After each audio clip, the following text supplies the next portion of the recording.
जिंदाबाद जिंदाबाद। सर्वप्रथम इस इलाहाबाद की ऐतिहासिक सरजमी पे शहीद लाल बदंदर जी के चरणों में नमन करते हुए, श्रद्धेय नेताजी के चरणों में नमन करते हुए, डॉक्टर लोहिया जी के चरणों में नमन करते हुए, संविधान निर्माता और एक वोट की ताकत देने वाले बाबा साहब डॉक्टर भीमराव अम्बेडकर जी के चरणों में नमन करते हुए अपनी बात को शुरू करूँगी। साथियों, आज हम इलाहाबाद विश्वविद्यालय के प्रांगण में हैं। इसी प्रांगण से निकल करके आपकी इस बहन को हम सब नौजवानों के नेता, किसानों के नेता, महिलाओं के नेता, गरीब के नेता, समाज की अंतिम पंक्ति के अंतिम नागरिक के नेता आदरणीय अखिलेश यादव जी ने आपकी इस बहन को राष्ट्रीय अध्यक्ष बनाने का काम किया। मैं इसी इलाहाबाद विश्वविद्यालय से निकली। साथियों, डॉक्टर राम मनोहर लोहिया जी कहते थे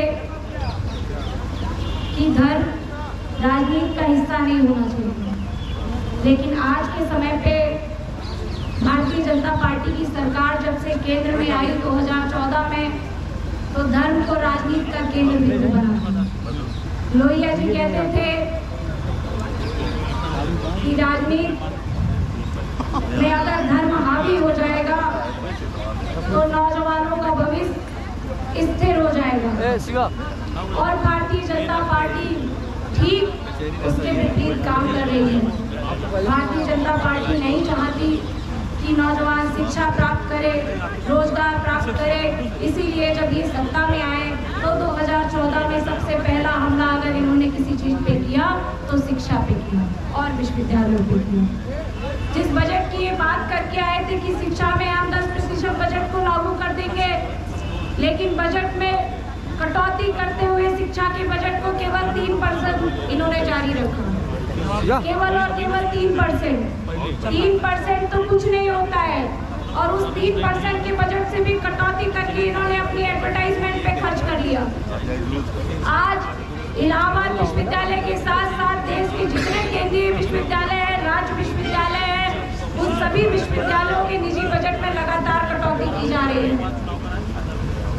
साथियों, हम लोग जो लगातार इस यात्रा के माध्यम से देश बचाओ देश बनाओ यात्रा को जो नेतृत्व कर रहे हैं अभिषेक यादव जी, उनको सलाम करते हैं कि लगातार 1900 किलोमीटर तक चल करके इस यात्रा का प्रतिनिधित्व उन्होंने किया है। और लगातार अभिषेक जी के साथ प्रयागराज में संदीप जी चल रहे हैं, इफ्तिकार हुसैन सर चल रहे हैं, रविंदर सर चल रहे हैं, अनूप सर चल रहे हैं। और इस इलाहाबाद विश्वविद्यालय में हमारे जो साथी भाई जो लगातार संघर्ष कर रहे हैं, भाई अजय सम्राट जी, भाई हरेंद्र जी, भाई आयुष प्रियदर्शी जी, और अगर किसी भाई का राहुल पटेल जी कहाँ हैं जो हमारे साथ जेल में गए थे, भाई राहुल पटेल जी, इनको तालियां बजाइए, लगातार उन्नति कर रहे हैं। और अखिलेश गुप्ता गुड्डू सर कभी कभी नाराज हो जाते हैं लेकिन है अभी यहाँ। अखिलेश गुप्ता गुड्डू सर जो लगातार हम लोगों के साथ संघर्ष किए हैं। सुधीर भाई बड़े अच्छे वक्ता है, अक्सर मैं देखती रहती हूँ, उनका कुछ ना कुछ वायरल होता रहता है। आपको भी बहुत बहुत बधाई और शुभकामनाएं कि आप लोग लगातार इस इलाहाबाद विश्वविद्यालय में, ये वही इलाहाबाद विश्वविद्यालय है, ये वही इलाहाबाद की सरजमी है जिसने अंग्रेजी हुकूमत को उखाड़ फेंकने का काम किया था। ये वही इलाहाबाद विश्वविद्यालय है जब अंग्रेजी शासन अपनी क्रूरता दिखा रहा था, तब शहीद लाल बदंदर जी ने सबसे आगे पंक्ति में खड़े होकर के अपने सीने पे गोली खाने का काम किया था। आज जिस तरह से जो आधुनिक भारत के अंग्रेज हैं, जिस तरह से पुलिस की लाठी और अपने फूट की हनक से इलाहाबाद विश्वविद्यालय के छात्रों की आवाज को लगातार दबाने का जो काम कर रहे हैं, हम उन्हें बता देना चाहते हैं यह आपकी गलतफहमी है। इलाहाबाद का नौजवान कभी डरने वाला नहीं है, कभी झुकने वाला नहीं है, कभी पीछे हटने वाला नहीं है। और अगर आपको थोड़ी बहुत गलतफहमी हो गई हो तो मैं आपको बता देना चाहती हूँ, आपके आका भी इस इलाहाबाद में आए थे और बड़े गुरूर से कहा था कि हमारा रास्ता अगर कोई रोक सके तो रोक करके दिखाए। इसी इलाहाबाद की सरजमी पे आपकी इस बहन ने उनका काफिला रोक करके दिखाया। मैं आपको ये बताना चाहती हूँ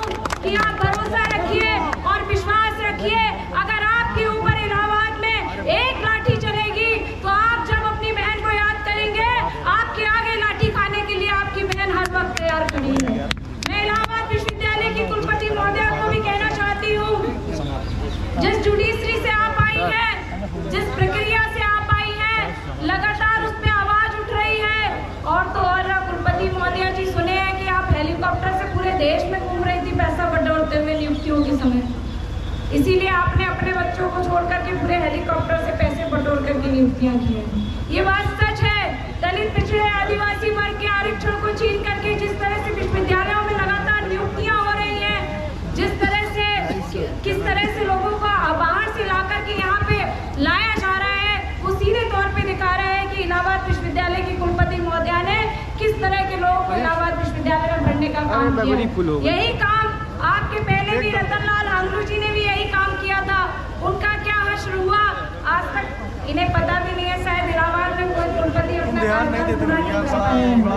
कर पाया है, नहीं कर पाया। तो आप लोग जो लगातार संघर्ष कर रहे हैं, आपकी इस संघर्ष के साथ आपकी बहन कंधे से कंधा मिलाकर के संघर्ष करने को तैयार है। आपको जब भी जरूरत लगे, मेरी या समाजवादी पार्टी के किसी भी नेता की जिले के रविंद्र भैया तो हमेशा जमानत लेने को तैयार रहते हैं। हम लोग जब भी कभी आंदोलन किए हैं, हमेशा सबसे आगे पंक्ति में हम लोगों की जमानत लेने का काम किया है। आपका बहुत बहुत धन्यवाद। और रात में इस तरह कुछ लग रहा है, थोड़ी सी नाराजगी है हम सबके बीच। हम लोगों के संघर्षों में साथ देने वाले, हमेशा हमारी लड़ाई कंधे से कंधा मिलाकर के लड़ने वाले आपको भी बहुत बहुत बधाई और धन्यवाद देना चाहती हूँ। और ये जो यात्रा चल रही है अभिषेक जी के नेतृत्व में, मैं आपको बधाई देती हूँ और आगे भी इस यात्रा में आपके साथ चलने का काम करूँगी। बहुत बहुत धन्यवाद। जय हिंद, जय समाजवाद। आदरणीय अखिलेश यादव जिंदाबाद।